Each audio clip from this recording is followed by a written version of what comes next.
السلام علیکم ورحمۃ اللہ وبرکاتہ۔ بغل کے بال صاف کرنے یا زیر اناف بال صاف کرنے یا پھر ناخن تراشنے کے بعد کیا غسل کرنا ضروری ہے؟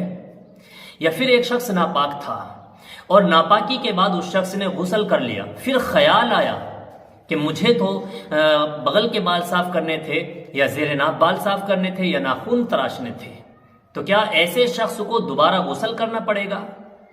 کیا اس پر دوبارہ غسل فرض ہو جائے گا؟ تو اسی مسئلے کو آج بالکل کلیئر کرنے جا رہا ہوں، اور آپ کو انشاءاللہ یہ کلپ دیکھنے کے بعد کنفیوژن نہیں رہے گی۔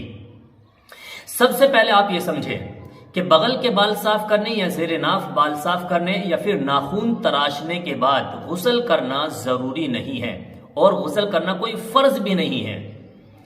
ہاں، البتہ یہ ہے کہ بال صاف کرنے کے بعد انسان کو نہا لینا چاہیے، کیونکہ اس میں صفائی زیادہ ہے، اس میں صفائی کا اہتمام ہے، اور صفائی کو مذہب اسلام پسند کرتا ہے۔ یہ ایمان کا آدھا حصہ ہے، صفائی ستھرائی کو آدھا ایمان قرار دیا ہے، اس لیے بال صاف کرنے کے بعد نہا لینا چاہیے، لیکن نہانا کوئی فرض یا واجب نہیں ہے، ضروری نہیں ہے۔